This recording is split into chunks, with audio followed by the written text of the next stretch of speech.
Greetings and welcome to the Sleep with Science channel.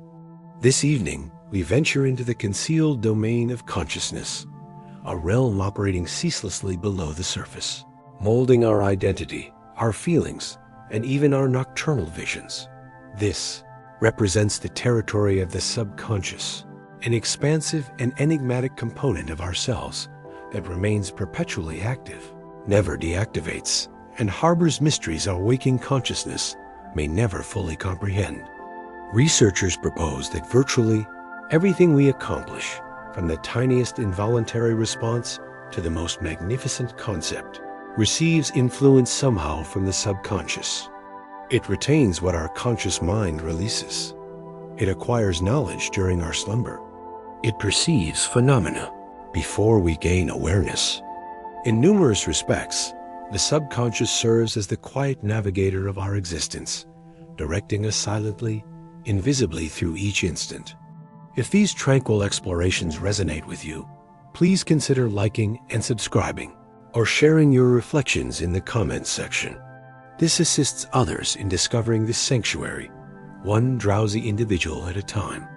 For the present moment, however, make yourself comfortable. Allow the day to fade away and permit yourself to unwind as we commence this captivating expedition into consciousness. Let us start. A remarkably substantial portion of the brain dedicates itself to subconscious operations. The majority of cerebral activity never surfaces into awareness. Neuroscience experts calculate that merely approximately 5% of cognitive activity manifests in the conscious awareness, abandoning the remaining 95% concealed within the subconscious. This invisible domain manages an extraordinary spectrum of operations. It governs cardiac, rhythm, respiration, digestion, and physical stance. It arranges recollections, analyzes sensations, and steers conduct. Even choices that seem intentional frequently receive shaping from subconscious mechanisms before awareness emerges.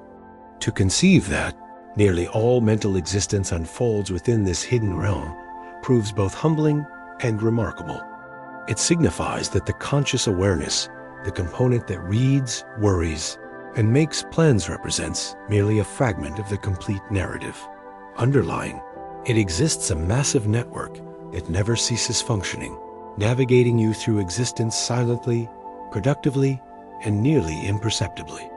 Acknowledging this resembles discovering that the visible ocean surface masks an entire planet of underwater currents beneath.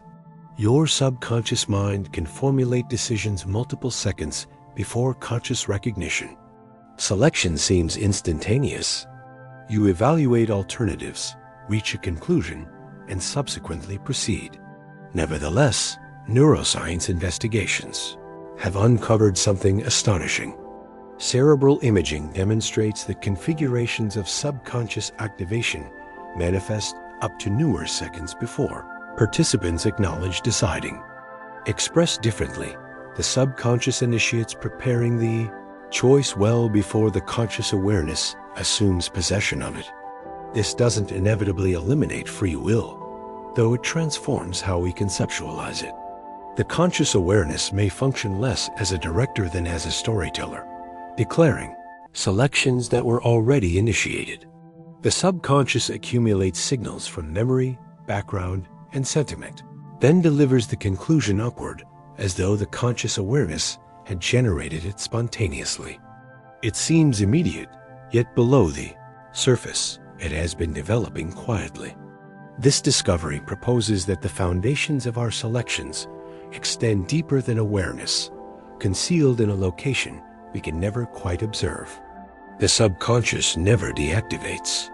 Even during sleep, while the conscious awareness rests during slumber, the subconscious persists working relentlessly. It surveys your surroundings, prepared to rouse you at the slightest indication of peril. It arranges recollections, determining which particulars to preserve and which to diminish. It practices abilities refined during waking hours, reinforcing the neural pathways necessary for acquisition. Dreams surface from this activity, interweaving thought fragments into surreal narratives that reflect unresolved preoccupations. Even bodily mechanisms are sustained through subconscious regulation. Cardiac pace, breathing, and temperature control never halt. In this manner, sleep isn't inactivity, but rather an invisible transition of responsibility. The conscious awareness recedes, yet the subconscious assumes the nocturnal duty, guaranteeing survival, memory, and equilibrium persist. You emerge each morning with enhanced abilities, modified feelings, and a rejuvenated sensation of lucidity. Sleep seems like quietude. Nevertheless, beneath everything, your subconscious hums perpetually, never deactivating, never pausing. The majority of your enduring patterns are preserved within the subconscious. Once a behavior repeats sufficiently, it transfers into the subconscious as an automated sequence. Fastening footwear, cleaning teeth, or navigating a vehicle along a recognizable route can all occur without intentional exertion because they've been encoded into subconscious configurations. This transfer conserves valuable cognitive resources, permitting the conscious awareness to concentrate on novel challenges. However, it simultaneously signifies habits beneficial or detrimental prove difficult to modify. The subconscious doesn't evaluate them. It merely follows the channels carved by repetition. To disrupt an established pattern requires generating new configurations powerful enough to supersede the previous ones. The identical mechanism that opposes modification, nevertheless, also enables development possible. By rehearsing new sequences repeatedly, the subconscious can undergo reshaping. Every daily practice, whether constructive or damaging, demonstrates the subconscious quietly composing behavior behind the scenes. The subconscious handles millions of signals, while your conscious awareness processes only several dozen. Conscious awareness proves astonishingly constrained. At any particular instant, you may register a handful of sensations: the auditory quality of a voice, the significance of words, the heaviness of a covering. Nevertheless, beneath this narrow channel, the subconscious processes millions of signals concurrently. It monitors motion and indirect vision, sorts background sounds, tracks physical position, and modifies equilibrium. It regulates temperature, appetite, and discomfort. All of this transpires invisibly while your conscious focus directs elsewhere. Envision standing within a crowded gathering. Voices reverberate, footfalls resound, fragrances intermingle. You perceive only what captures your attention. Nevertheless, the subconscious silently records nearly everything, ready to notify you if something holds significance. Consciousness resembles a narrow beam, while the subconscious represents the complete stage team adjusting. Illumination, relocating scenery, and maintaining the performance operating without recognition. Early developmental experiences are engraved profoundly into the subconscious. The initial years of existence mold the subconscious in manners that endure for multiple decades. Throughout this period, the brain establishes connections at remarkable velocity. Encounters of comfort, security, apprehension, or abandonment are recorded in configurations that affect future conduct and sentiment. These implicit recollections may prove unavailable to conscious retrieval. Most mature individuals cannot distinctly remember infancy or early childhood, yet they persist within the subconscious. An infant consoled in distress may retain an enduring sensation of confidence, whereas early volatility may plant anxieties that manifest later without clarification. Psychologists frequently characterize these as emotional impressions. They're inscribed not in language, but in the concealed encodings of the brain's structure. Consequently, the subconscious transforms into a variety of quiet journal of early existence, containing pages you cannot interpret yet that continue directing how you respond, connect, and perceive reality. The subconscious proves swifter at identifying threats than conscious reasoning. Survival has perpetually relied on velocity. When a silhouette shifts unexpectedly or a form resembles a predator, the subconscious responds almost immediately.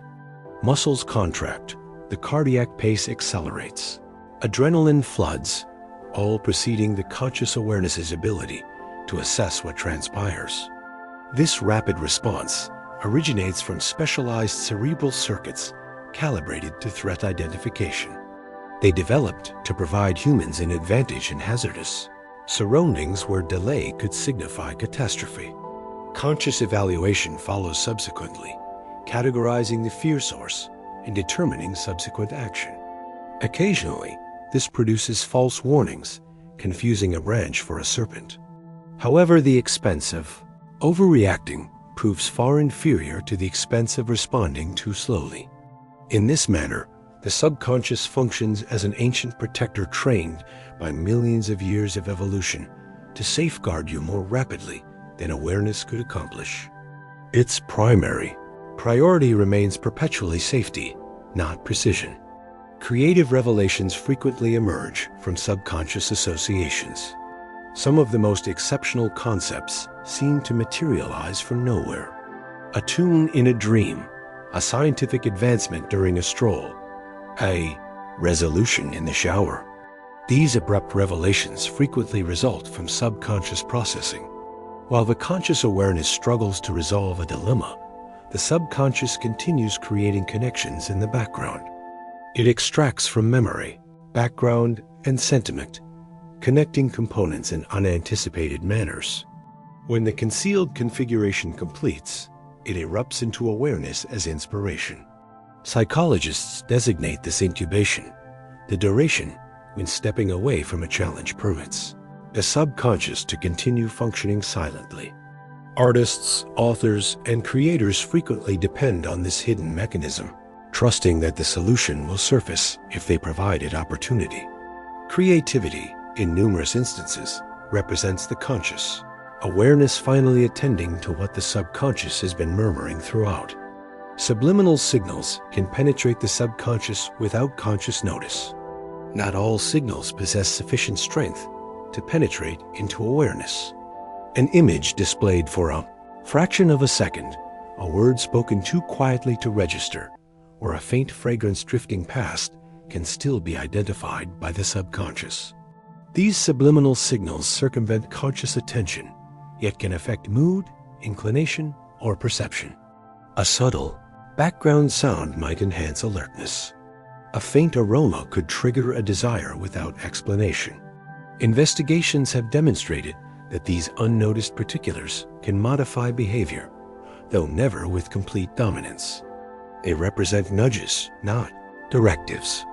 The revelation of subliminal influence discloses how extensively the subconscious absorbs beyond awareness. Existence constantly fills with hidden inputs molding experience, resembling invisible filaments weaving into the fabric of cognition. Even when you assume you've disregarded something, a component of you has quietly preserved it away, prepared to tint your sentiments and selections later.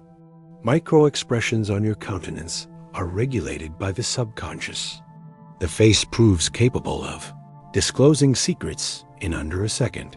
Micro-expressions are minuscule flashes of sentiment, a twitch of anger, a glimmer of apprehension, a sparkle of joy that endure only portions of an instant. They prove too swift for conscious regulation, yet the subconscious directs them automatically. Due to this, they frequently disclose feelings individuals might prefer to conceal. A manufactured smile may mask irritation, yet a split-second flash of strain around the eyes communicates the truth. Indicators form part of an ancient emotional communication network developed to guarantee honesty, even when language deceives. Trained observers can acquire to identify them, though most occasions they pass unnoticed, molding interactions quietly. Every dialogue, therefore, possesses layers: the conscious narrative spoken in language, and the subconscious narrative flickering across the countenance, inscribed in expressions too rapid to disguise. Posture modifications frequently initiate subconsciously before you experience an emotion. The physical form responds before the consciousness comprehends. When anxiety escalates, shoulders tense and curve inward, even before you identify the sensation. When joy ignites, the chest expands and the chin elevates without conscious directive. These subtle alterations in stance are coordinated by the subconscious, converting internal conditions into physical indicators that others can interpret. Occasionally, the sequence reverses. Modifying posture can affect the subconscious, producing sensations of confidence or tranquility. Standing upright or relaxing the shoulders can modify mood because the subconscious interprets these bodily signals as emotional verification. This bidirectional exchange between physical form and subconscious emphasizes how profoundly the concealed awareness is interwoven with physical manifestation. We don't merely experience and then respond. The subconscious renders emotion and stance components of the identical language, perpetually converting the invisible into movements you may not even recognize you're executing. The subconscious scans your environment for danger perpetually. Even when you're relaxed, consuming a beverage or daydreaming, a portion of your cerebrum remains on silent vigilance. The subconscious continuously surveys the surroundings, scanning for threats. An abrupt motion, an alteration in sound, or a glimmer in peripheral vision can activate instant attention before you comprehend why. This ancient vigilant mechanism is profoundly established in evolution. Long before civilization, survival depended on noticing predators or adversaries in time to flee. Presently, though the hazards are fewer, the subconscious continues functioning as guardian. It filters every sound, every motion, every shadow, and raises alarms when something appears unusual. Frequently, you experience this as a faint uneasiness or the sensation of being observed. It's the subconscious warning mechanism perpetually humming, perpetually alert, even when the conscious awareness absorbs elsewhere. It proves that a component of you never stops protecting the world surrounding you. Intuitive feelings are molded by subconscious pattern identification. Intuition frequently seems enigmatic, as though directed by something beyond logic. Yet gut sensations typically originate from subconscious pattern identification. The cerebrum has absorbed innumerable experiences, preserving particulars that conscious awareness forgets. When confronted with a novel circumstance, the subconscious compares it against this extensive archive, identifying similarities and transmitting a signal frequently experienced as a hunch or instinct. A physician may perceive a diagnosis before the evidence clarifies. A chess expert may recognize the optimal move immediately. The conscious awareness cannot express the reasoning because it never participated in the computation. What seems like magic really represents the subconscious processing more rapidly and profoundly than intentional cognition. This explains why intuition proves occasionally startlingly precise. The subconscious has been functioning throughout, silently evaluating, quietly communicating an answer in the configuration of a gut sensation. Fragrances can activate subconscious recollections immediately. A solitary scent can unlock history with surprising intensity. The aroma of a childhood dish, a trace of fragrance, or the faint scent of precipitation on pavement can transport you immediately backward in duration. This potent effect transpires because the olfactory mechanism is intimately connected to cerebral regions that manage memory and sentiment. Unlike alternative senses, fragrance circumvents numerous conscious filters, transmitting signals directly to the subconscious. Consequently, fragrances frequently provoke sentiments before you can identify the origin. You may abruptly feel comforted, anxious, or nostalgic without understanding why. Scientists designate this the Proust phenomenon, named after the author Marcel Proust, who characterized memories flooding backward through taste and fragrance. These subconscious connections demonstrate how profoundly sensory encounters are inscribed into the cerebrum, waiting silently until the appropriate aroma drifts past and brings the forgotten vividly animated again. Muscle memory resides within the subconscious. Complex abilities like operating a bicycle, typing on a keyboard, or performing a musical instrument feel effortless after adequate practice.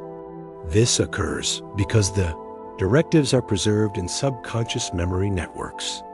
Rather than actively contemplating every stage, the subconscious assumes control, directing the physical form with accuracy and velocity. Athletes and musicians frequently characterize this as being in the zone, a condition where conscious cognition recedes and execution flows automatically. Muscle memory isn't preserved in the muscles themselves, but in the cerebral circuits which coordinate motion so seamlessly that it appears instinctive. Once established, these configurations can endure for years, even if unutilized. Retrieving a bicycle after decades absent frequently feels natural because the subconscious has maintained the program. It's a reminder that substantial learning isn't about memorizing information, but about embedding actions in the concealed architecture of consciousness. Athletes depend on the subconscious for rapid reflexes. In the intensity of competition, there exists no opportunity for contemplation. A tennis participant returns a serve traveling at remarkable velocity. A goalkeeper plunges to obstruct a shot with barely a portion of a second to respond. These accomplishments prove possible because the subconscious manages reflexes far more rapidly than conscious cognition. Hours of practice train neural circuits until they transform automatic, preserved as subconscious sequences. When the instant arrives, the physical form moves immediately, directed by concealed processes that circumvent hesitation. Athletes frequently characterize the sensation of responding without contemplating, as though something deeper assumed dominance. This isn't mystical, but neurological. The subconscious administers the split-second timing required for achievement, while the conscious awareness frequently follows an instant later, narrating what just transpired. It's a partnership where velocity belongs to the subconscious and contemplation arrives subsequently. Dreams represent the subconscious experimenting with unresolved concepts. Dreams may appear random, yet numerous theories propose they're the subconscious investigating unfinished matters. Fragments of memory, unspoken apprehensions, and concealed desires are interwoven into peculiar narratives. A stressful occurrence may replay symbolically, or an unsolved challenge may be practiced in metaphorical configuration. During dreaming, the subconscious proves freer, unconstrained by logic or external requirements. This permits it to test scenarios, merge concepts, and experiment with possibilities that waking awareness would dismiss. Some researchers propose this assists with emotional regulation, memory consolidation, and creative problem resolution. The peculiar imagery of dreams represents the subconscious communicating in symbols, reshuffling existence's puzzle fragments in pursuit of significance. While not every dream transports a concealed message, numerous serve as glimpses into the subconscious at play, disclosing that even in sleep, the concealed awareness remains busy processing the unresolved narratives of your existence. Hypnosis communicates directly with the subconscious. Under hypnosis, the conscious awareness is quieted and the subconscious transforms more accessible. In this condition, suggestions circumvent normal opposition and can affect perception, sensation, or conduct. Hypnosis has been utilized to diminish discomfort, overcome phobias, and disrupt patterns by communicating directly to subconscious configurations. Individuals under hypnosis frequently remain aware, yet their attention narrows, permitting deeper strata of consciousness to be accessed. The subconscious responds not by surrendering dominance, but by transforming more receptive to alternative pathways.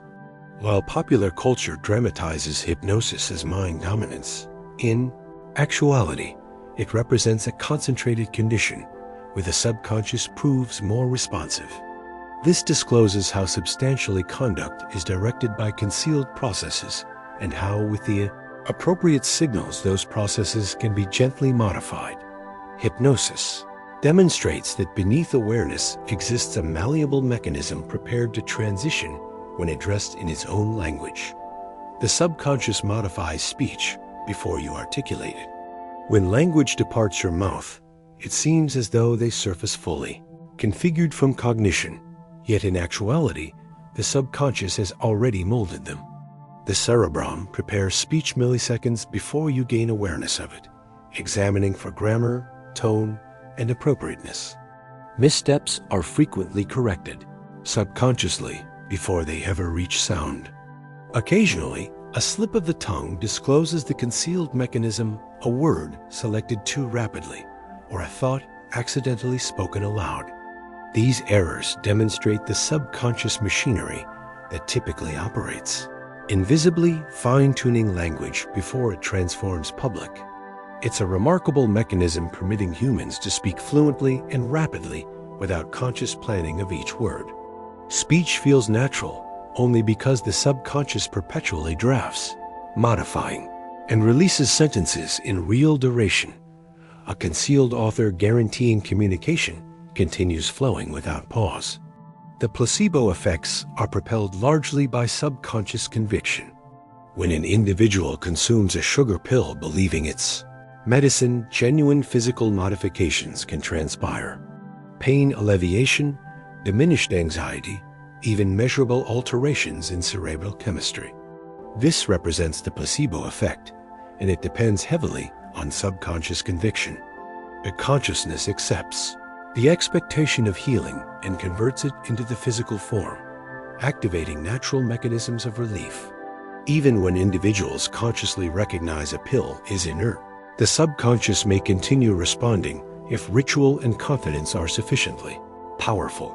The placebo effect discloses the astonishing influence of the subconscious on physiology. Conviction itself transforms medicine, demonstrating that health isn't only a physical process, but also a profoundly psychological one. It's a potent reminder that the subconscious doesn't merely mold sentiments or patterns. It can also penetrate into the physical form's chemistry, connecting cognition and biology in manner science continues learning to comprehend. The subconscious regulates your cardiac rhythm and respiration without pause. Every instant of your existence, the subconscious maintains you animated. It directs your cardiac rhythm, modifies your respiration, balances blood pressure, and coordinates innumerable alternative operations without conscious participation. These automatic mechanisms belong to the autonomic nervous mechanism, managed largely by subconscious processes. If you needed to consciously regulate each breath or every cardiac beat, existence would prove impossible. Instead, the subconscious executes these programs flawlessly in the background, liberating the conscious awareness for cognition and action. Nevertheless, you can affect these mechanisms indirectly. Decelerating respiration can pacify the cardiac organ, and meditation can reduce blood pressure. This demonstrates that while the subconscious possesses the controls, the conscious awareness can occasionally lean in to modify. The equilibrium between the two guarantees survival, with the subconscious as the steady, tireless caretaker of existence's essential rhythms. Eye movements frequently disclose subconscious sentiments. The eyes frequently move in matters you don't regulate, reflecting subconscious processes. Rapid darting may disclose nervousness, while steady, concentration, can demonstrate determination. Eye direction has been connected to memory axis glancing upward or sideways when recalling information, for instance. Even pupil dimension modifies subconsciously, widening in response to attraction or interest, contracting with discomfort or stress. These alterations transpire too rapidly for conscious regulation, yet they communicate volumes to careful observers. In numerous instances, individuals trust the eyes more than language, perceiving truth in what's disclosed there. The subconscious perpetually molding attention and sentiment abandons its traces in the minuscule motions of the eyes. Every glance, blink, and dilation forms part of an unspoken language, disclosing feelings even when the conscious awareness selects silence. Déjà vu may surface from subconscious memory errors.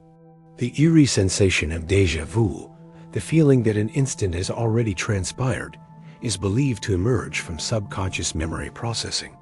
One clarification is that sensory information briefly assumes the incorrect neural pathway, causing the subconscious to treat it as a memory rather than a novel experience.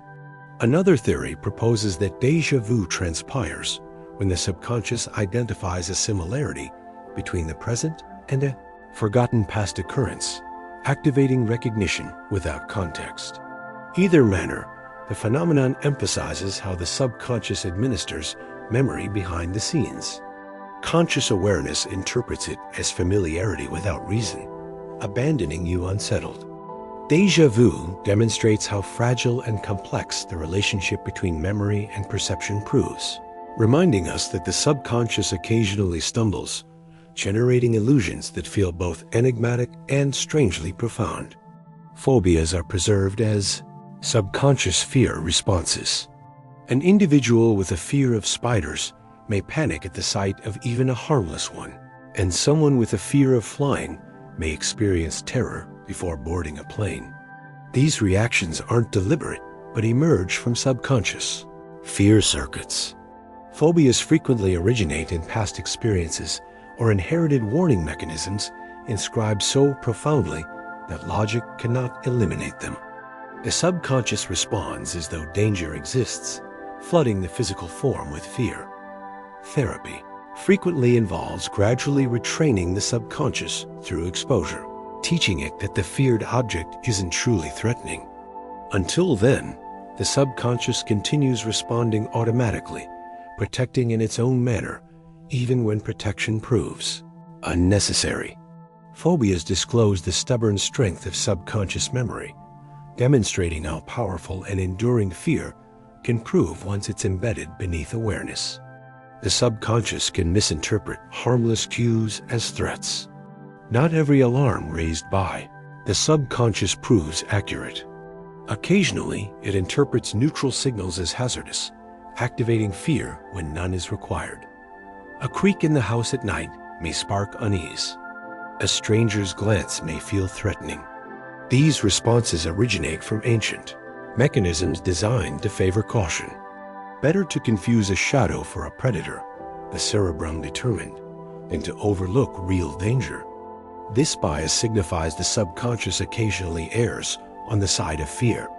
Over duration, repeated false alarms can contribute to anxiety disorders, where the subconscious treats harmless cues as constant threats.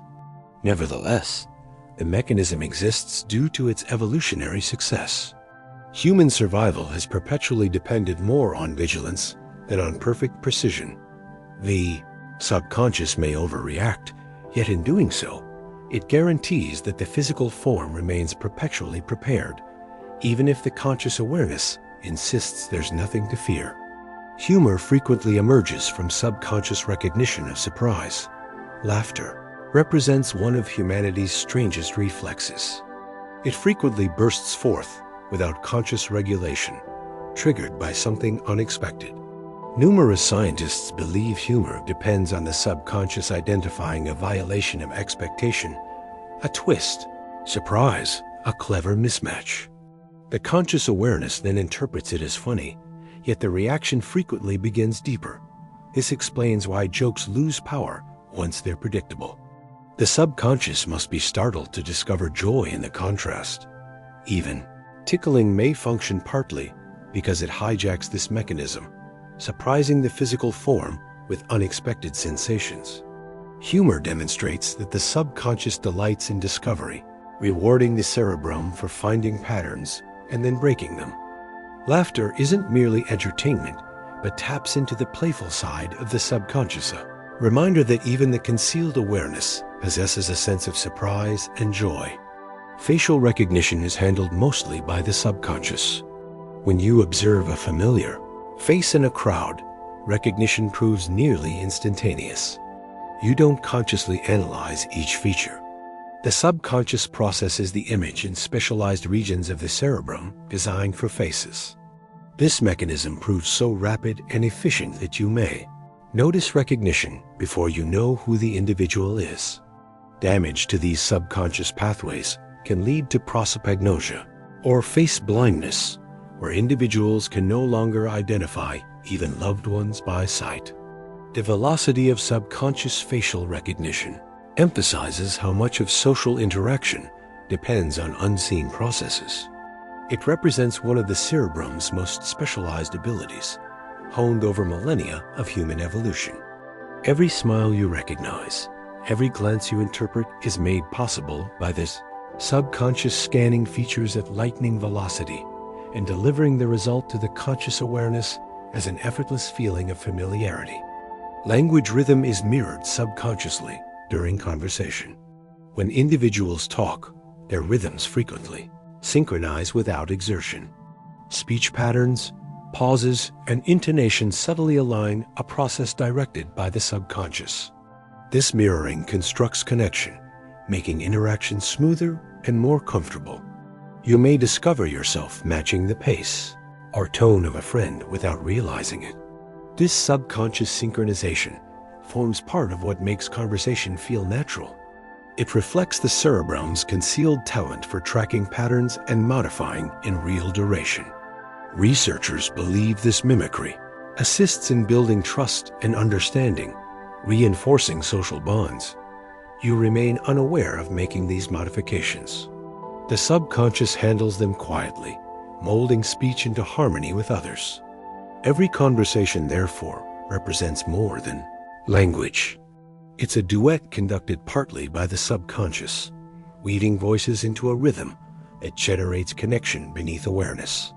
Subconscious mimicry assists in building social trust.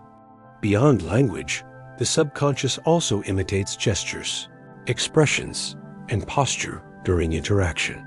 This mirroring frequently transpires without awareness, crossing arms when the other individual does, leaning forward when they lean forward, or smiling in response to their smile. Such mimicry proves subtle yet powerful. It signals empathy and generates rapport, assisting individuals to feel understood and connected. Investigations demonstrate that individuals prove more likely to trust and cooperate with those who mirror them subconsciously. This effect discloses how much of social bonding transpires beneath awareness. The subconscious orchestrates these micro-modifications, generating harmony that smooths human interaction. By the duration the conscious awareness notices comfort or trust, the subconscious has already laid the groundwork, constructing invisible bridges of connection through imitation, too quiet to observe, yet strong enough to bind. Blushing is triggered by subconscious emotional signals. Few responses prove as uncontrollable as blushing. An abrupt rush of blood colors the cheeks, frequently in response to embarrassment, attention, or attraction. This response isn't commanded by the conscious awareness, but by subconscious emotional circuits. The physical form interprets social exposure or heightened sentiment as a cue to signal honesty, flushing the skin as though to confess. Even attempting not to blush frequently makes it worse because attention only amplifies the subconscious trigger. Scientists believe blushing may have evolved as a social signal, demonstrating sincerity and vulnerability. Whatever its origin, it remains one of the clearest examples of the subconscious acting independently of will. You cannot select to blush or not. It represents the subconscious speaking directly through the physical form, disclosing feelings in a language as old as humanity itself. The subconscious coordinates equilibrium and walking. Every step you take proves far more complex than it seems. Walking requires the precise coordination of hundreds of muscles, the constant modification of posture, and the integration of signals from the eyes, inner ear, and body senses. Nevertheless, you remain rarely aware of any of this. The subconscious handles equilibrium automatically, maintaining you upright on uneven ground, modifying stride when the floor slopes, or catching you if you stumble. Even the rhythm of walking is directed subconsciously, permitting conversation or cognition to continue while the physical form moves without supervision. When equilibrium is disrupted, as on a Swaying boat, you abruptly realize how much work the subconscious performs to keep you steady. It represents a background orchestra of movement, a mechanism honed through evolution to permit you to walk, run, or dance with grace, all while you're conscious. Awareness remains free to wander elsewhere. Yawning contagion originates from subconscious empathy. A yawn proves simple, yet its contagiousness is extraordinary. Observing someone yawn, hearing it, or even reading about it can trigger yawning in others. This reflex is connected to subconscious empathy. The cerebrum, equipped with mirror neurons, automatically simulates the conditions it observes in others. When one individual yawns, the subconscious interprets it as a cue to align, producing a yawn in response. Interestingly, the effect proves strongest among close friends and family, suggesting a profound social bond. Even animals like chimpanzees and dogs demonstrate contagious yawning, reinforcing the concept that it's tied to social connection and empathy. It isn't about oxygen intake as once believed, but about the subconscious synchronizing conditions across a group. Each shared yawn represents an invisible signal. I feel what you feel. In this manner, the subconscious forges unity, binding individuals together with a reflex that circumvents conscious regulation. Implicit bias represents a subconscious phenomenon. Prejudice frequently operates not through deliberate malice, but through subconscious bias. These represent hidden preferences and associations formed through culture, experience, and repetition. An individual may consciously believe in equality, while subconsciously associating certain groups with stereotypes. Implicit biases affect decisions in hiring, education, and daily interactions without awareness. They're measured through tests that identify subtle reaction times, disclosing subconscious leanings that language cannot capture. While biases may not align with conscious values, they continue molding perception and conduct. Recognizing this represents the first stage toward change. Training and awareness can gradually retrain the subconscious, reducing the automatic associations it has learned. Implicit bias demonstrates how powerful the subconscious proves in molding social behavior and how important it remains to comprehend the forces directing us beneath the surface. It's a reminder that self-knowledge requires examining not only what we believe, but also what we feel without realizing it. Mirror neurons propel subconscious imitation of others. When you observe someone smile, wince in pain, or grasp an object, your cerebrum activates in manners similar to theirs. This transpires because of mirror neuron cerebral cells that fire both when you perform an action and when you observe someone else perform it. They permit you to subconsciously simulate the experiences of others. This mechanism is thought to underlie empathy, learning, and social connection. When a child imitates an adult, or when you flinch at observing someone stub their toe, mirror neurons are at work. Much of this transpires beneath awareness. As the subconscious mirrors behavior automatically, it explains why laughter spreads, why accents shift, and why emotions ripple through groups. Mirror neurons represent the concealed, translators between self and other, blending personal experience with the perception of those surrounding you. Through them, the subconscious becomes a bridge, permitting one consciousness to echo the feelings of another. The subconscious tracks duration more precisely than you expect. You may not consciously notice the passing of minutes or hours, yet the subconscious frequently maintains accurate track of duration. Numerous individuals can wake without an alarm at the exact instant they intended, directed by subconscious monitoring of internal rhythms. Musicians and athletes depend on subconscious timing to perform sequences with perfect rhythm, frequently faster than conscious counting could manage. Even during dreams, the subconscious preserves a sense of duration, permitting short naps to feel lengthy or lengthy sleep cycles to pass unnoticed. Scientists believe the subconscious monitors biological clocks, cardiac rhythms, and environmental cues, weaving them into an internal timekeeper. Subconscious awareness of duration frequently distorts through attention and mood, yet beneath it exists a steadier rhythm maintained invisibly. The subconscious may not tell you the hour, yet it guarantees your physical form and consciousness remain aligned with the concealed flow of duration. Your subconscious notices when someone is staring at you. Numerous individuals have experienced the eerie sensation of being observed, turning around to discover it true. Research proposes this may originate from subconscious sensitivity to subtle cues. The subconscious processes peripheral vision and micro movements, identifying when another individual's gaze is directed at you. The conscious awareness may not notice these particulars, yet the subconscious assembles them into a signal of attention. Evolution may have sharpened this awareness, since identifying a predator's stare could signify survival. Even in modern settings, the subconscious continues monitoring the social environment, alerting you when eyes linger. The phenomenon demonstrates the subconscious as a constant observer, tracking signals that never reach deliberate cognition. It explains why a glance across a crowded room can be felt even before it's observed. The subconscious has already noticed, whispering to the physical form that you're not alone. Peripheral vision is constantly processed subconsciously.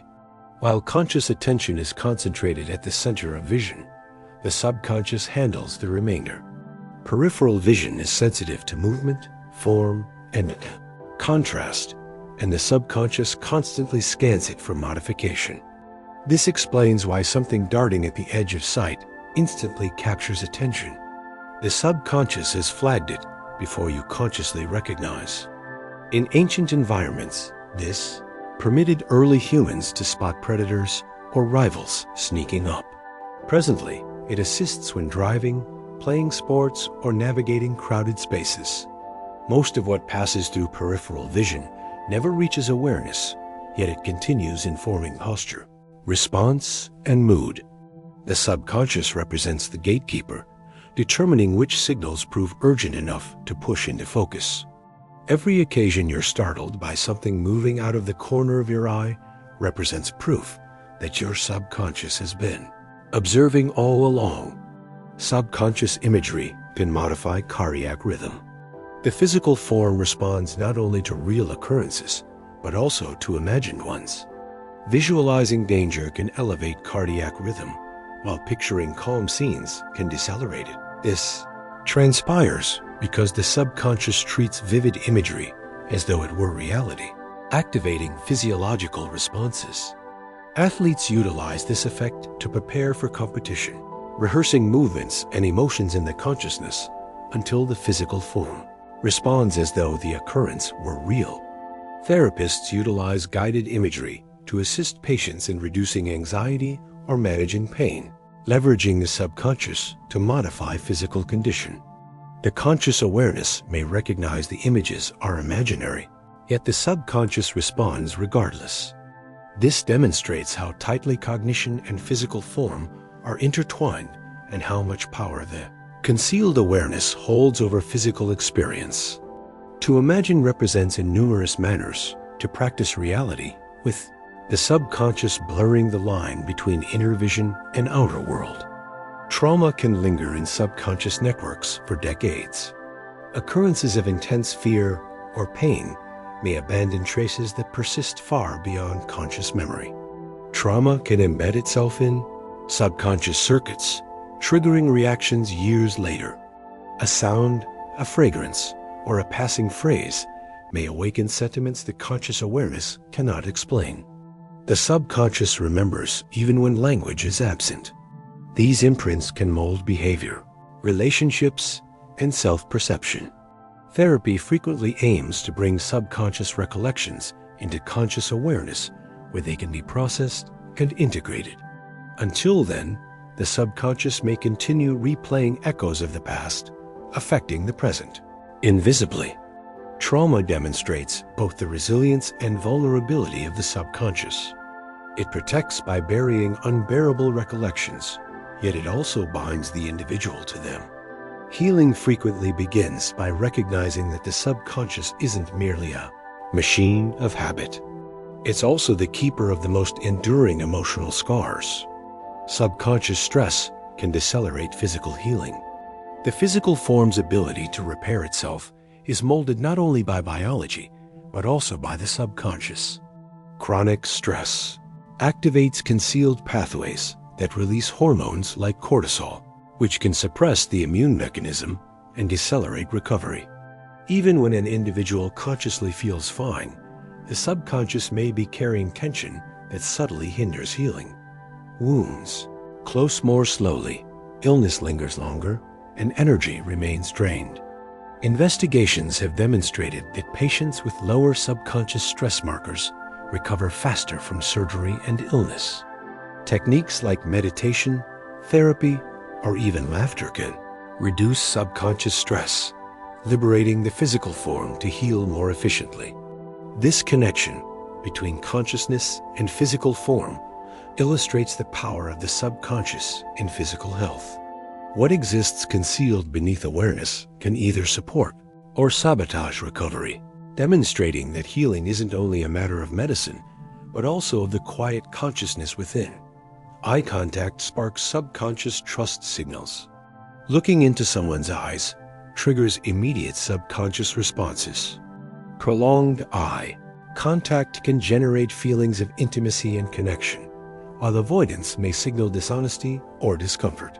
These reactions transpire without deliberate cognition as the subconscious interprets eye behavior as a window into intent. Investigations demonstrate that individuals prove more likely to believe someone who maintains steady eye contact even if their language is uncertain. This mechanism likely evolved to strengthen social bonds, permitting humans to identify sincerity rapidly. The subconscious acts as judge, weighing gaze patterns and producing an emotional reaction of trust or suspicion. Every glance you share, therefore, represents more than a conscious exchange. It's a conversation between subconscious consciousnesses speaking through the silent language of the eyes. Music can modify subconscious breathing patterns. When you listen to music, your physical form frequently responds without you noticing. Breathing synchronizes to rhythm, cardiac rhythm shifts with tempo, and muscles subtly relax or tense with the melody. These effects are orchestrated by the subconscious, which processes rhythm and sentiment faster than conscious cognition. Slow, steady music can pacify breathing, while rapid beats may energize it. Singers and instrumentalists depend on this subconscious connection to maintain timing and expression. Even listeners unaware of the effect are moved by it, discovering themselves soothed or stirred by sound. Music circumvents logical cognition and speaks directly to the subconscious, molding the rhythms of the physical form in harmony with its patterns. It's one reason music proves so universal. It connects instantly with the concealed awareness, modifying conditions of being without requiring explanation or deliberate elation. Smiling can trick the subconscious into feeling happier. The connection between physical form and subconscious runs both directions. Just as sentiments mold expressions, expressions can affect sentiments. Smiling, even when forced, can trigger the subconscious to interpret the gesture as genuine happiness. This activates circuits associated with joy, lifting mood slightly. Psychologists designate this the facial feedback hypothesis, and it demonstrates how the subconscious reads bodily signals to infer emotional conditions. Individuals who hold a smile during difficult tasks frequently report feeling less stressed, even if the smile was artificial. The subconscious is persuaded by the act itself, responding as though the sentiment were real. This feedback loop demonstrates how simple physical actions can affect the concealed awareness, which in turn affects mood. A smile, therefore, represents not only an outward expression, but also an inward tool, a quiet manner of nudging the subconscious toward brighter conditions. Nightmares are subconscious warnings about stress. When the subconscious is burdened by unresolved stress, it frequently expresses itself through nightmares. These vivid, unsettling dreams serve as signals that something within needs attention. The subconscious transforms anxiety into symbolic images, being chased, falling, or losing regulation. While frightening, nightmares may assist in processing sentiments and rehearsing survival strategies. They can also function as warnings, drawing conscious awareness to pressures that have been disregarded. In this sense, nightmares aren't meaningless disturbances, but communications from the concealed consciousness. They disclose that subconscious mechanisms are functioning to cope with strain, urging the dreamer to address underlying issues. Nightmares may prove unpleasant, yet they demonstrate the subconscious at work, converting invisible tension into imagery too urgent to be disregarded. Restless leg movements can be propelled by subconscious anxiety. Tapping feet, bouncing knees, or shifting restlessly frequently represent signs of subconscious tension. The physical form channels concealed stress into small, repetitive movements, releasing energy that has no alternative outlet. Individuals may not notice they're doing it until someone points it out. These movements aren't random. They reflect subconscious attempts to manage arousal and discomfort. Restless legs frequently appear in stressful situations during fatigue or when the subconscious is overloaded, while occasionally connected to neurological conditions. In numerous instances, they're simply the physical form's concealed language of anxiety. The subconscious acts through motion. Even when the conscious awareness insists on calm, recognizing these patterns can provide insight into feelings that remain unspoken. The physical form becomes a mirror of the subconscious, disclosing what language and cognition haven't yet admitted. Stage fright originates from subconscious fear circuits. Standing before an audience can trigger racing cardiac beats, trembling hands, and shallow breath, even when the conscious awareness recognizes there's no real danger.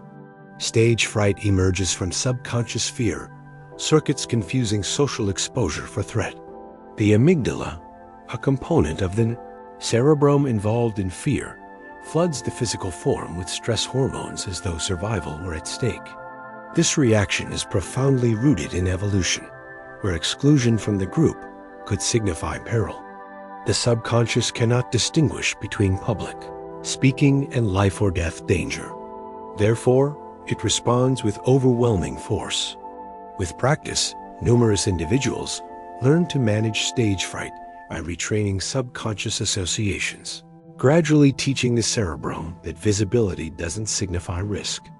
Until then, the subconscious continues responding protectively, making stage fright one of the most vivid demonstrations of how ancient circuits continue molding modern existence. Subconscious guilt can mold daily decisions. Guilt doesn't always announce itself. Occasionally, it lingers quietly in the subconscious, affecting selections without clear awareness.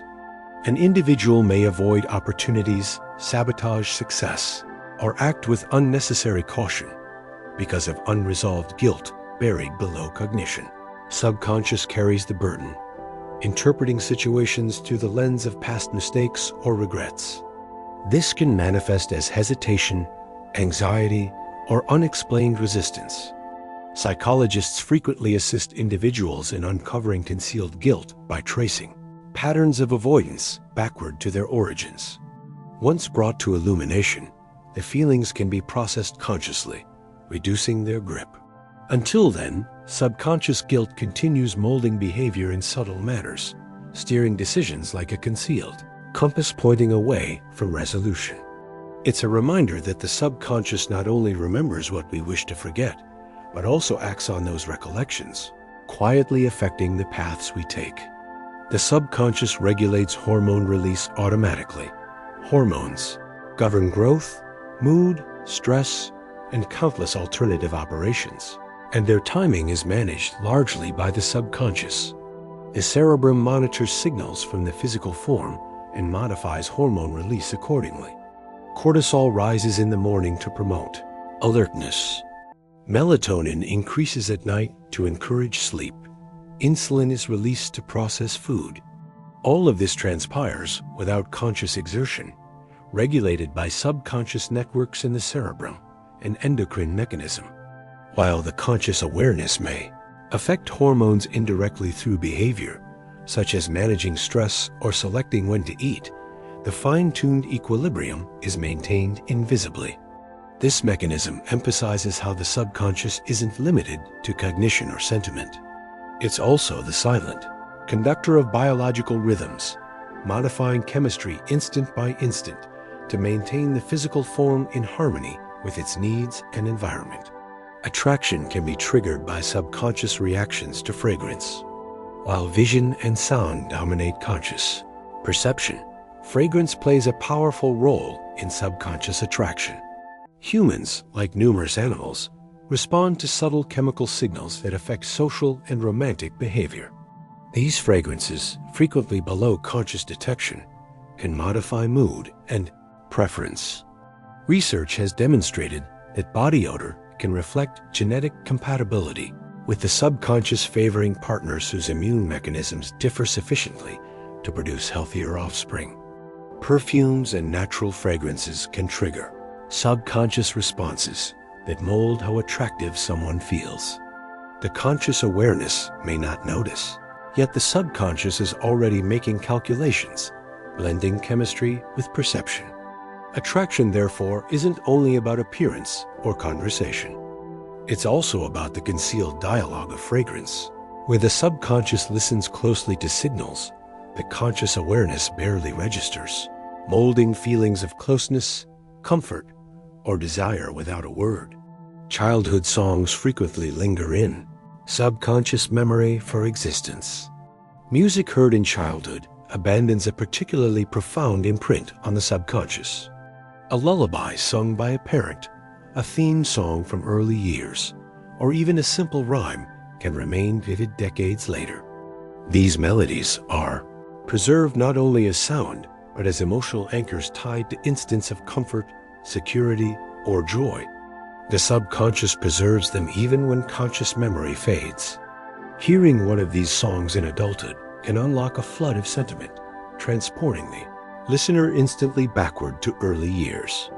The effect proves so powerful because the subconscious encodes music alongside feelings, generating durable connections. Childhood songs therefore represent more than nostalgic curiosities. They're enduring threads in the subconscious, weaving together memory and sentiment across a lifetime, reminding us that the concealed consciousness remembers far more than we realize. False memories can be planted in the subconscious. Memory seems reliable, yet the subconscious can be persuaded to accept occurrences that never transpired. Investigations have demonstrated that with carefully worded suggestions, individuals can remember childhood experiences that never took place, like being lost in a shopping mall or meeting a character at an amusement park. These false recollections feel as vivid as real ones, complete with sensory particulars and sentiments. The subconscious proves especially vulnerable because it doesn't separate imagination from reality as sharply as the conscious awareness does. This explains why eyewitness accounts can be flawed, why nostalgia occasionally reshapes the past, and why therapy must tread carefully when exploring memory. False recollections disclose the creative, reconstructive nature of the subconscious. It doesn't store experiences like a video recorder, but rewrites them constantly, blending truth, suggestion, and imagination until even the individual recalling them cannot tell the difference. Sleep talking emerges from subconscious processes. In the quietness of the night, language occasionally surfaces unbidden. Sleep talking, or somnolake, represents the subconscious speaking while the conscious awareness slumbers. The phrases may prove fragmented, nonsensical, or surprisingly coherent. Nevertheless, they're not under deliberate regulation. Sleep talking transpires in different stages of sleep, occasionally connected to dreams, occasionally to random bursts of subconscious activity. The content frequently discloses little. Most spoken language doesn't represent direct windows into concealed cognition. Yet the phenomenon itself demonstrates how active the subconscious remains during rest. Conversations can take place without awareness, startling listeners, yet abandoning the speaker oblivious. Sleep talking reminds us that the line between wake and sleep isn't absolute. Even when the conscious awareness is silent, the subconscious continues stirring, occasionally transmitting language into the darkness as echoes of the unseen activity continuing to unfold inside. Automatic writing is directed by subconscious expression. When individuals engage in automatic writing, they permit language to flow onto the page without conscious planning. Authors occasionally characterize the experience as their hand moving on its own, producing text that feels surprising even to them. This represents the subconscious at work, molding language without deliberate interference. In some instances, automatic writing has been utilized therapeutically, assisting individuals in uncovering feelings or recollections buried beneath awareness. Others utilize it creatively, discovering that the subconscious generates concepts or imagery that the conscious awareness might have censored. While claims of supernatural origin have surrounded the practice, the psychology points to a simpler clarification. The subconscious proves capable of producing coherent expression without conscious oversight. Automatic writing offers a direct glimpse into the concealed voice of consciousness, one that frequently emerges most freely when the conscious self steps aside and permits the deeper currents to direct the pen. Memory suppression frequently transpires subconsciously. The consciousness protects itself by burying painful experiences. Occasionally, recollections of trauma are pushed out of awareness, concealed not by selection, but by subconscious defense mechanisms. This suppression permits individuals to function without constantly reliving distress.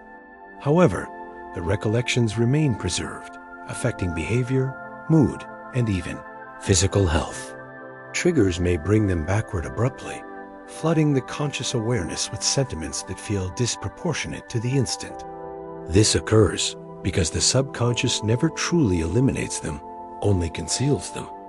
Therapists frequently work carefully to assist individuals in retrieving and processing suppressed recollections in safe manners. While controversial at times, the phenomenon demonstrates how powerful the subconscious can prove as a guardian, both shielding and constraining. It modifies experience not for precision but for survival, demonstrating that memory represents as much about what we forget as about what we remember. Subconscious learning can transpire without realizing errors. Much of learning transpires invisibly. When you practice an ability, the subconscious begins modifying and refining even when you don't consciously notice mistakes. A pianist may play a passage incorrectly, yet through repetition, the subconscious corrects the timing until it flows smoothly. This is designated as implicit learning, acquiring knowledge without deliberate awareness. Athletes, musicians, and even children learning to speak depend heavily on it. The subconscious monitors feedback and gradually improves performance, embedding the novel patterns in memory. This explains why abilities frequently feel easier after a break. The subconscious has continued processing behind the scenes. Conscious exertion provides direction, yet the concealed mechanisms perform much of the heavy lifting. Subconscious learning discloses the cerebrum's capacity to adapt in manners that circumvent awareness, permitting progress to unfold naturally, quietly, and efficiently like a sculptor molding stone while no one observes. Creativity during daydreaming emerges from subconscious wandering. When the consciousness drifts, the subconscious assumes the lead. Daydreaming frequently brings unexpected images, concepts, or narratives, as though the cerebrum is rehearsing possibilities without being requested. Scientists designate this the default mode network, a mechanism active when the conscious awareness isn't concentrated on tasks. During these instants, the subconscious explores connections between recollections, sentiments, and imagination, generating creative insights. Numerous inventions, works of art, and solutions to challenges have been born in daydreams. The wandering isn't wasted duration, but subconscious exploration, making sense of experiences and testing scenarios.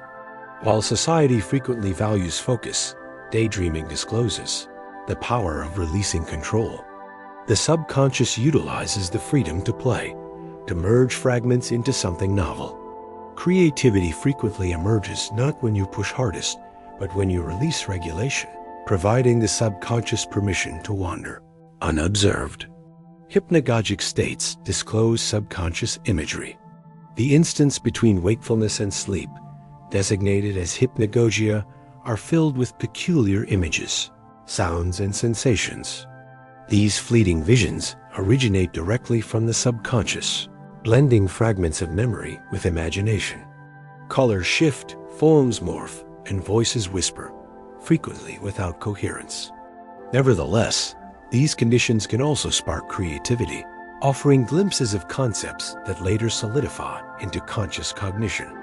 Artists and inventors throughout history have drawn inspiration from hypnagogic experiences, utilizing them as doorways to the subconscious. Unlike dreams, hypnagogic imagery frequently proves semi-conscious. You may recognize you're drifting, yet cannot fully regulate it. This twilight zone between awareness and rest provides a rare chance to witness the subconscious in action, painting its pictures directly onto the canvas of consciousness, unfiltered by logic or reason. Lucid dreaming involves conscious dialogue with the subconscious. In a lucid dream, the dreamer becomes aware they're dreaming and can occasionally affect the narrative. This unique condition blends conscious awareness with the subconscious world. Individuals who experience lucid dreams frequently characterize them as vivid and exhilarating, where they can pose questions, test possibilities, or even practice abilities. The subconscious provides the dreamscape, while the conscious awareness navigates it knowingly. Some utilize lucid dreaming for creativity, problem resolution, or overcoming apprehensions by confronting them in symbolic configuration. Others simply explore the wonder of flying or bending reality. Lucid dreaming demonstrates that the boundary between conscious and subconscious isn't absolute. In rare instances, the two can meet, generating a dialogue across strata of consciousness that are typically separate. It's a reminder that even in sleep, awareness can discover its manner into the concealed worlds of the subconscious. Meditation, quiet subconscious chatter.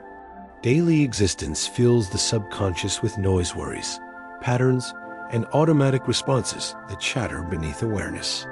Meditation offers a manner to quiet this constant hum by concentrating on breath, sound, or stillness. Meditators gradually reduce subconscious turbulence, generating space for clarity. Cerebral scans demonstrate that meditation modifies activity in regions connected to attention and sentiment regulation, soothing subconscious reactivity. Practitioners frequently report feeling less overwhelmed, as though the subconscious has been gently untangled. This doesn't signify the subconscious disappears, but rather that its endless whispering is calmed. Over duration, meditation can retrain subconscious responses, making stress less automatic and compassion more natural. It represents a practice that speaks directly to the concealed consciousness, teaching it to settle and listen instead of rushing and responding. In doing so, meditation discloses the possibility of peace within the deepest strata of consciousness. Symbolism in dreams originates directly from the subconscious. Dreams frequently communicate in symbols. A falling staircase, a locked door, or a rushing river may not signify what they seem, but may represent subconscious feelings or struggles. The subconscious speaks this language of metaphor because it circumvents logic, weaving sentiments into images. While not every dream symbol possesses universal significance, numerous reflect personal experiences preserved beneath awareness. A childhood home appearing in a dream may signal unresolved feelings, while an endless chase may embody stress. Psychologists have long studied these patterns, noting how the subconscious prefers images to language. Dreams disclose this, symbolic voice most clearly, a variety of poetry written by the concealed consciousness. Whether or not interpretation proves exact, symbolism demonstrates that the subconscious perpetually translates sentiment into imagery, abandoning traces that conscious cognition may only partly comprehend. Subconscious learning continues during deep sleep. Even in the deepest stages of sleep, the subconscious remains active, processing information absorbed during the day. Abilities rehearsed while awake are strengthened overnight as the subconscious consolidates them into long-term memory. Musicians, for instance, frequently perform better after sleep, even without further practice. The subconscious is fine-tuning the patterns while the physical form rests. This concealed learning also explains why reviewing information before bed can prove effective. The subconscious continues functioning with it. While you dream of alternative things, the deeper consciousness is solidifying connections, guaranteeing that knowledge endures. Sleep, therefore, represents not merely rest, but rehearsal, a duration when the subconscious continues the labor of learning. Consciousness may fade, yet the student within never stops, proving that even in silence, the consciousness remains busy preparing for tomorrow. The subconscious assists in distinguishing voices in noisy crowds. In a crowded room filled with overlapping conversations, you can continue picking out a single familiar voice. This represents the cocktail party effect, and it depends on the subconscious. While conscious attention struggles to manage multiple inputs, the subconscious filters sounds constantly, determining what deserves focus. When a familiar name or tone is heard, the subconscious pushes it into awareness, permitting you to recognize it amid chaos. This process proves so automatic that you may notice your name spoken across the room, even when you're not paying attention. It demonstrates how the subconscious sorts through sensory overload, prioritizing information with personal or emotional importance. The ability to discover a voice in the crowd demonstrates that the subconscious represents not only a background processor, but also an active filter, guaranteeing that what matters is never lost in the noise. Subconscious bias can mold hiring selections unknowingly. When evaluating candidates, employers may believe they're being objective, yet subconscious biases frequently slip into the process. Research has demonstrated that names, accents, or subtle cues can trigger concealed associations, affecting decisions without deliberate intent.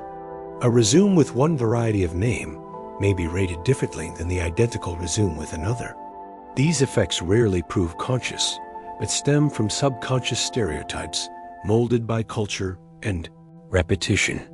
Such biases emphasize the concealed influence of the subconscious on fairness and opportunity.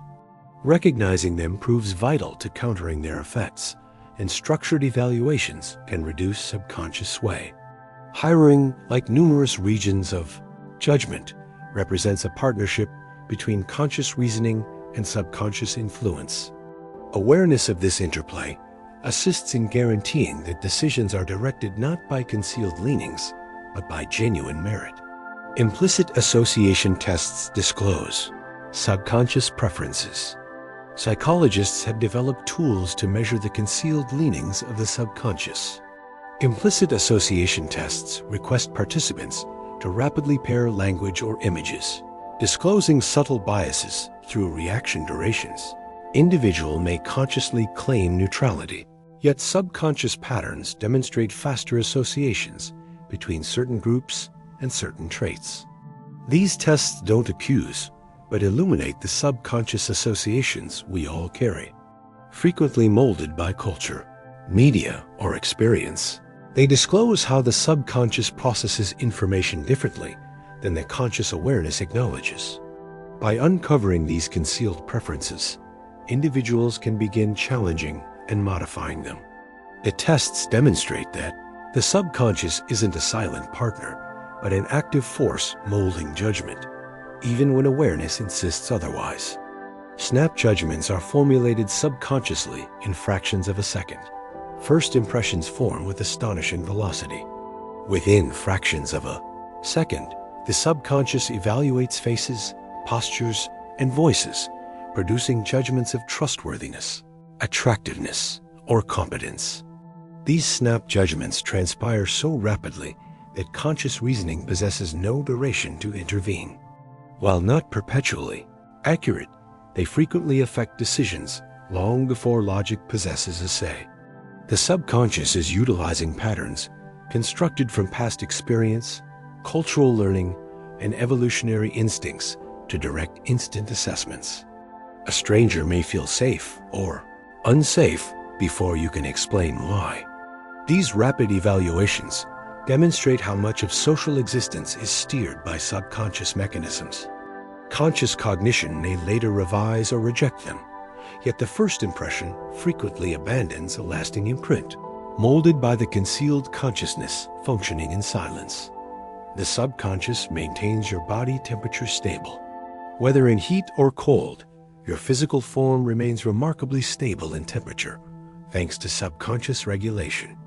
The hypothalamus in the cerebrum monitors internal and external cues, modifying blood flow, sweating, or shivering automatically.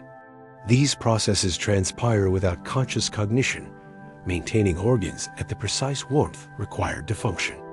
If you step into the sun, the subconscious signals sweat glands to cool the skin. If you walk into the cold, it commands muscles to shiver, generating heat. Consciousness may notice the discomfort of hot or cold, yet the fine regulation proves subconscious, continuous, and essential. Without it, existence could not endure. The subconscious acts as the silent engineer of the physical form's climate, maintaining the inner world balanced regardless of the outer one. Blinking rate is partly regulated by the subconscious. You blink thousands of occasions each day, yet rarely notice it. Blinking maintains the eyes moist, clears debris, and rests the visual mechanism. While you can regulate blinking deliberately, much of it is directed by the subconscious. Interestingly, blink rate also reflects mental condition. Individuals blink more frequently when stressed, tired, or processing complex cognition. Even subtle modifications in sentiment can modify blink rhythm, providing a window into subconscious activity. The automatic nature of blinking demonstrates how the subconscious manages tiny particulars of survival, maintaining vision clear while the conscious awareness concentrates elsewhere. It's a reminder that even the smallest reflex carries traces of the concealed consciousness at work, maintaining equilibrium with quiet precision. Typing rhythm reflects subconscious conditions of consciousness. When you type, your rhythm and velocity represent not only technical patterns, but also subconscious expressions. Stress, fatigue, or excitement can subtly modify timing, producing measurable patterns.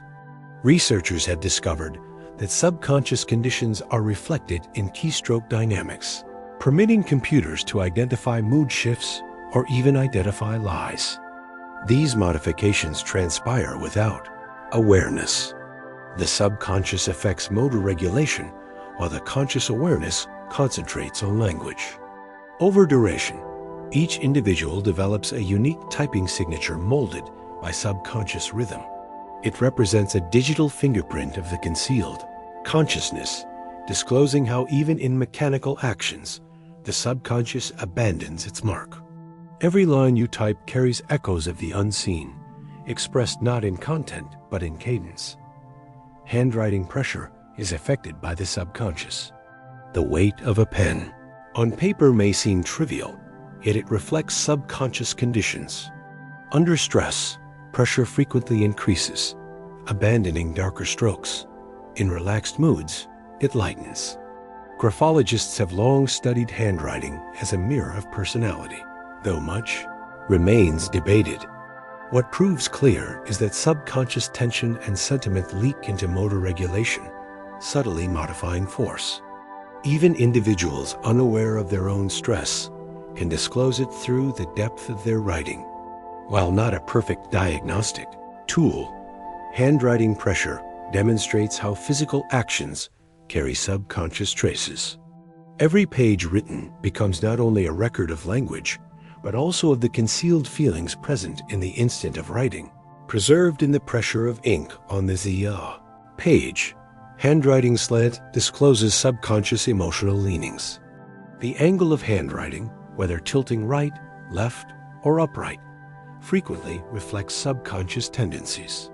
Rightward slants are occasionally connected to openness and sociability, while leftward slants may reflect introspection or caution.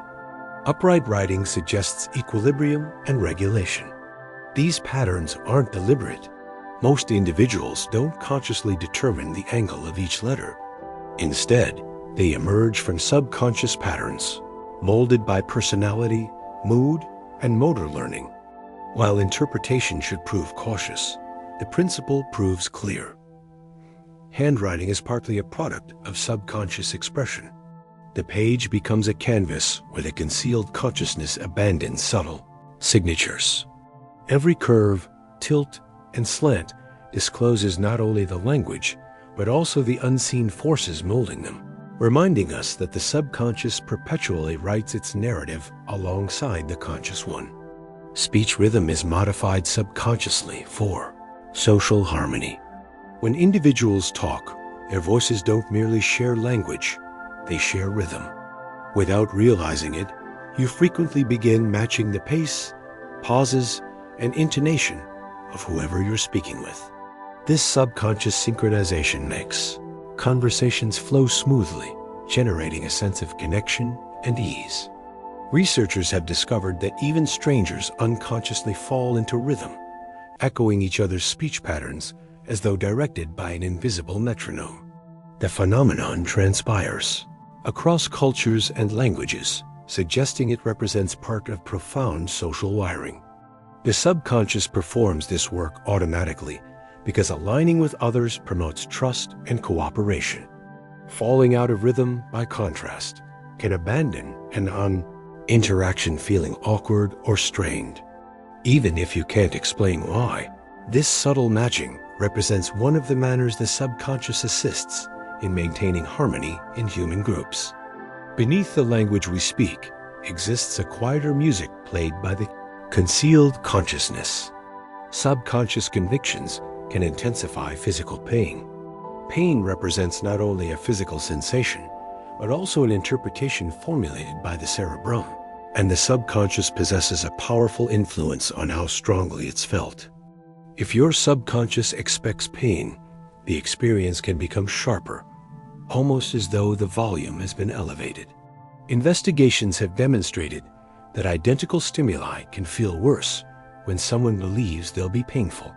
Fear, anxiety, and concealed expectation prime the nervous mechanism, magnifying signals. Chronic pain frequently involves this cycle, where the subconscious continues, transmitting alarms long after an injury has healed. The effect demonstrates how pain represents part biology and part conviction. Just as the subconscious can protect you by responding rapidly to danger, it can also trap you in heightened suffering when it assumes danger where none exists. This concealed influence makes pain profoundly personal, an experience molded as much by the unseen consciousness as by the physical form.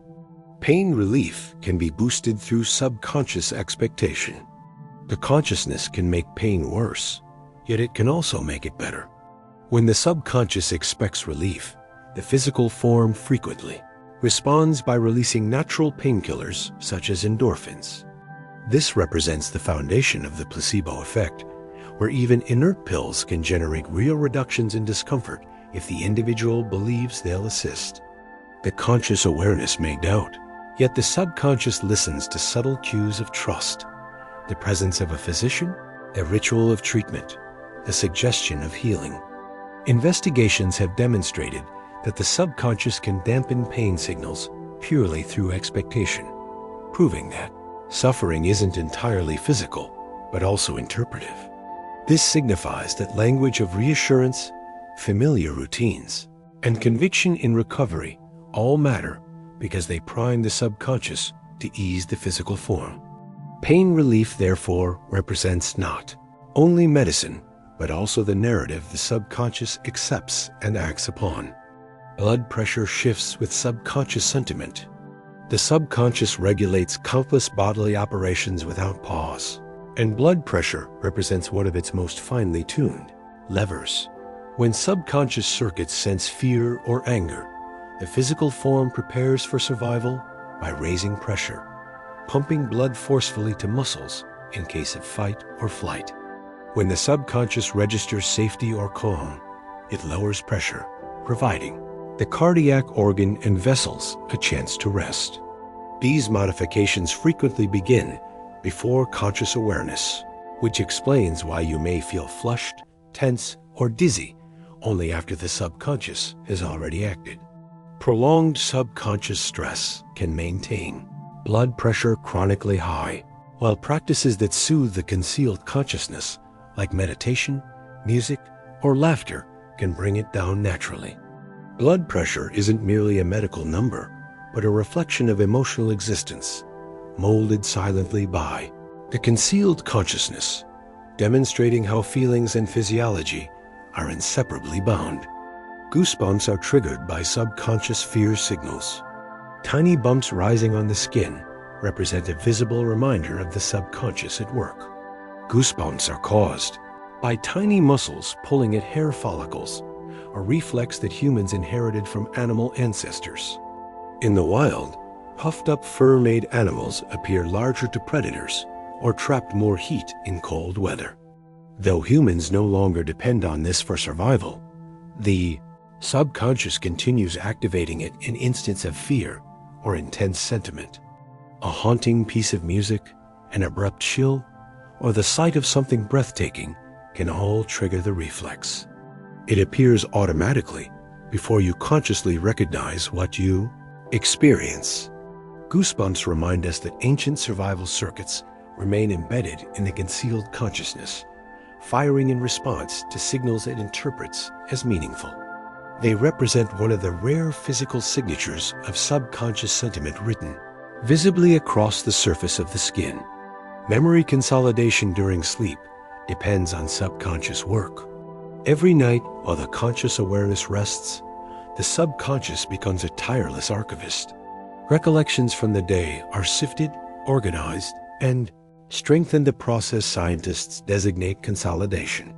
Abilities rehearsed earlier, a musical phrase, a sports technique, a novel word in another language, are replayed by subconscious circuits, reinforcing them until they become durable.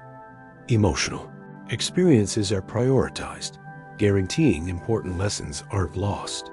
Without this concealed work, recollections would remain fragile and easily forgotten. Sleep deprivation interrupts it, abandoning knowledge fragmented.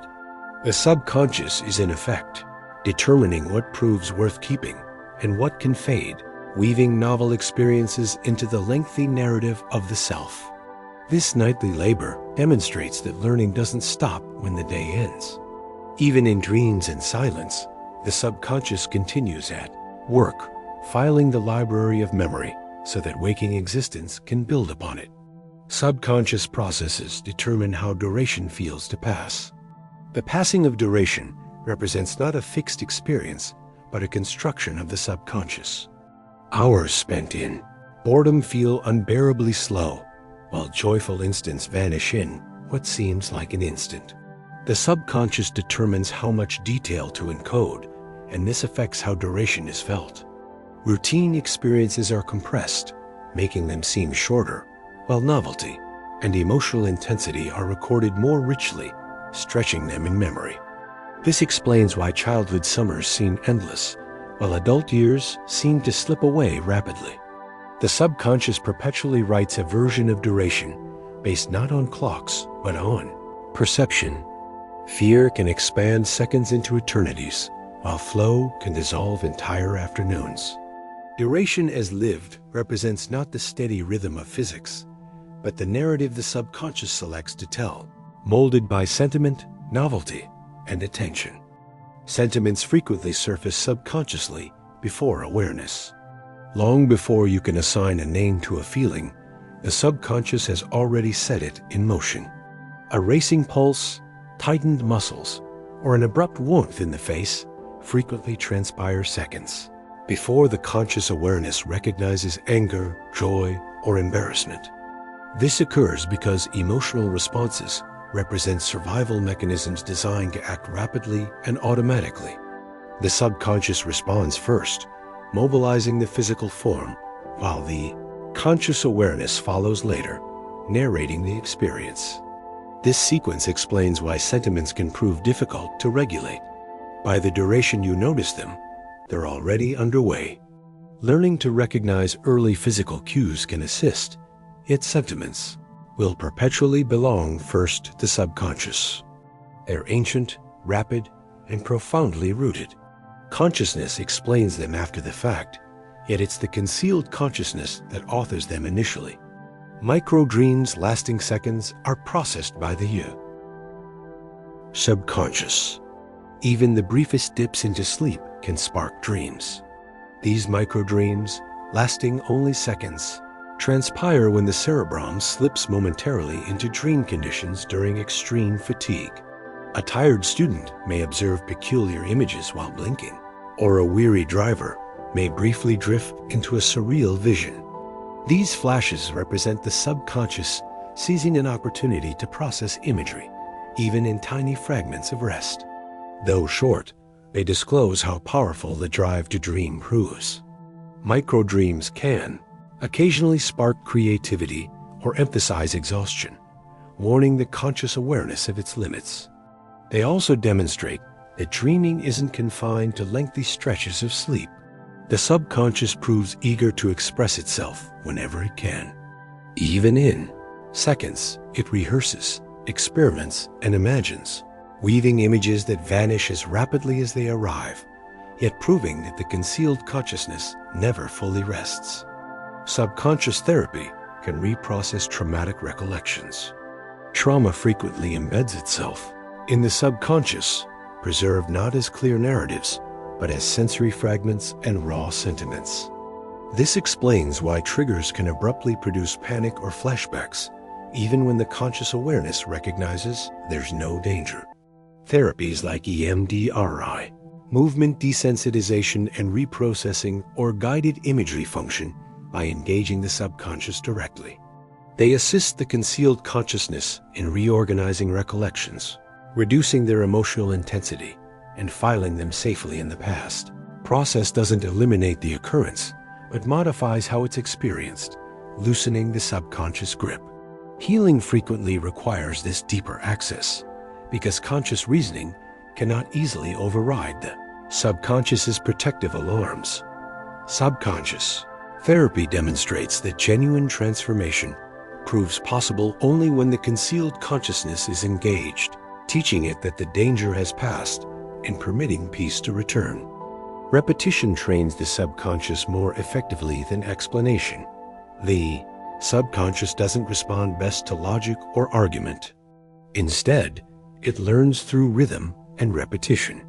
Behaviors, phrases, or cognition practiced over and over are absorbed until they become automatic. This represents how patterns are formed, whether they're useful or destructive. An athlete rehearsing movements, a musician repeating scales, or a child learning language all depend on the subconscious to encode patterns through practice. Explanation can provide understanding, yet it doesn't modify behavior. Without repetition, the subconscious requires experience, not theory. Every repeated act carves a groove in the concealed consciousness, making it easier to follow. Over duration, repetition constructs not only ability but identity, molding the individual you become. It represents the quiet law of the subconscious. What you perform frequently enough, it will learn, remember, and carry out without requesting. Athletes utilize visualization to program subconscious success patterns. Numerous athletes train their physical forms, yet they also train their subconscious consciousnesses. Visualization, imagining an ability in vivid detail, activates numerous of the identical cerebral circuits as physical practice. When a golfer imagines the swing or a runner pictures the finish line, The subconscious treats the scene as real rehearsal. Investigations have demonstrated that athletes who merge physical training with mental imagery improve more rapidly than those who train physically alone. The subconscious absorbs these imagined experiences, strengthening confidence, coordination, and precision. This demonstrates how profoundly it responds to mental practice, converting vision into performance. Athletes characterize feeling as though their physical forms already recognize what to perform when the instant arrives, because their subconscious has rehearsed it innumerable occasions. In this manner, visualization becomes a bridge between imagination and reality, programming the concealed consciousness for success. The subconscious responds to metaphors as though they're real. Metaphors represent not only figures of speech, they also penetrate into the subconscious as though they were literal. When someone says a heavy burden or a warm personality, the subconscious processes the language physically. Investigations disclose that metaphors about weight can modify judgments of seriousness, and metaphors about warmth can make individuals feel physically warmer or more trusting. The subconscious doesn't sharply divide the symbolic from the real. Instead, it blends them, responding emotionally and physiologically. This explains why narratives, poetry, and advertising prove so effective. They circumvent logical analysis and speak directly to the concealed consciousness. Metaphor represents its natural language, a bridge between concept and sensation. Through it, the subconscious responds not merely to significance, but to imagery, molding experience as though language were the world itself. Body language decoding transpires mainly in the subconscious. Most of what you comprehend from others is never spoken aloud. Posture, gestures, tone, and subtle expressions all carry significance, and the subconscious reads them instantly.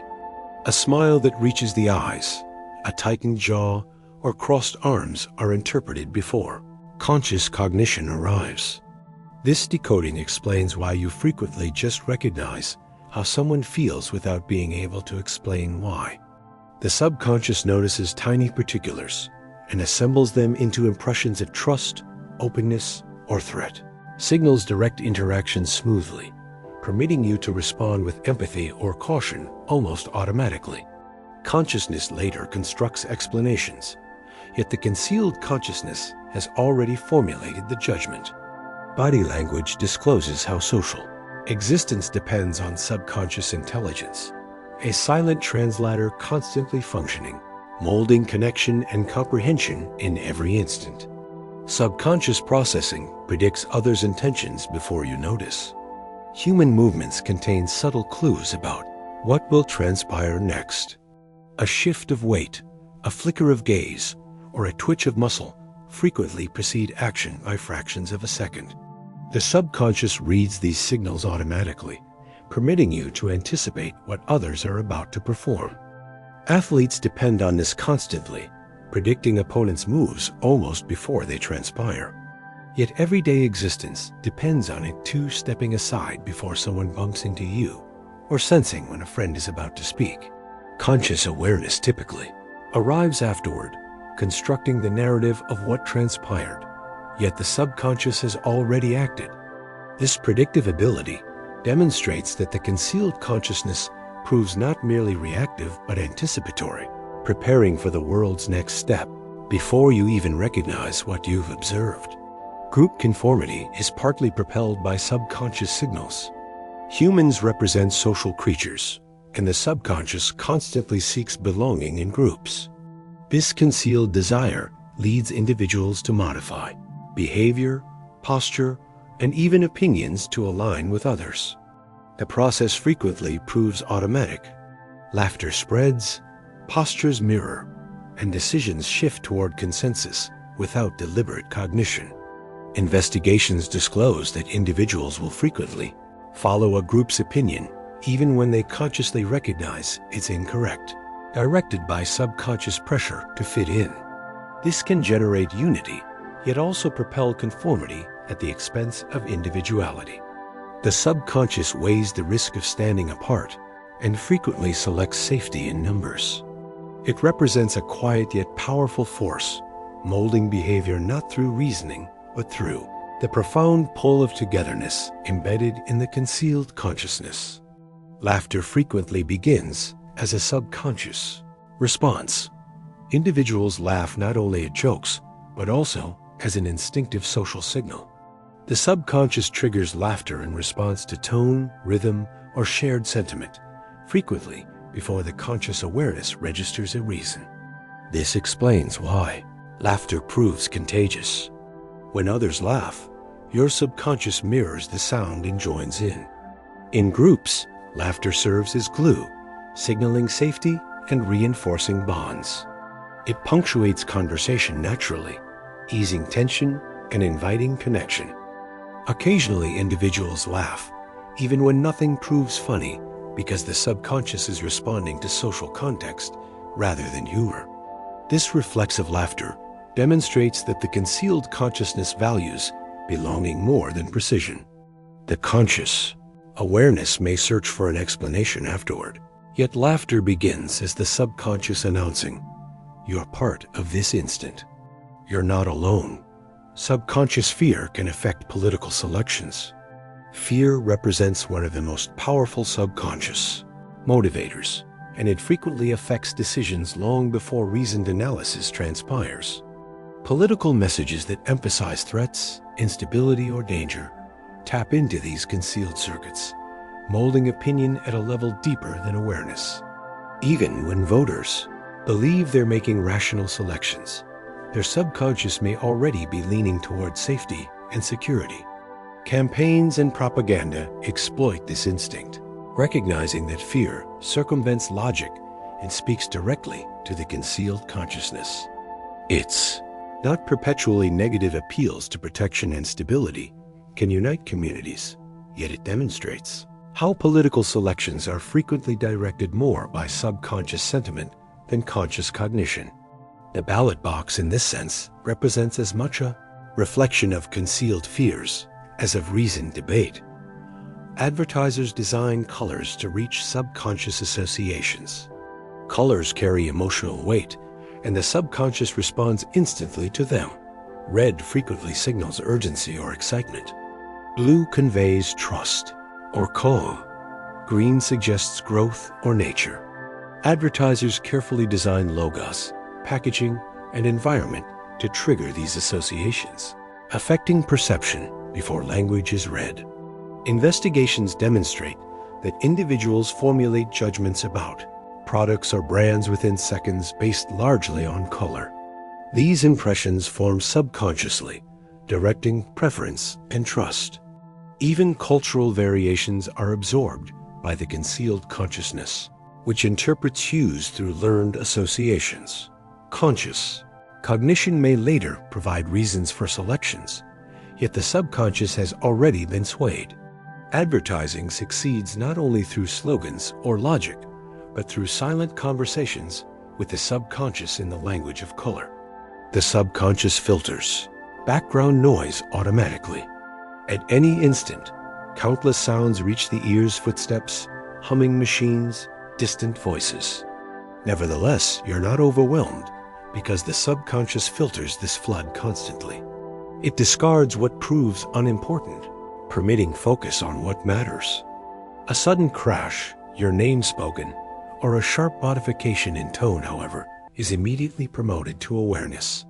This process permits you to carry on conversations in noisy environments, tune out monotony, and remain alert to danger.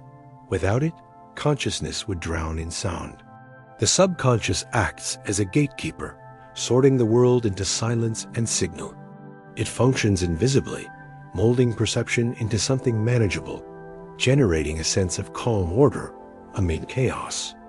Every instant of peace you experience in noisy surroundings represents a gift from the concealed consciousness, quietly filtering existence into what you need to hear.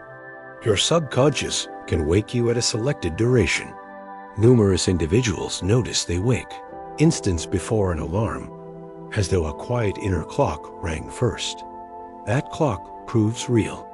While you sleep, the subconscious maintains duration with circadian rhythms, hormone cycles, and subtle environmental cues. If you establish a clear intention before bed, wake me at this hour, the concealed consciousness begins preparing.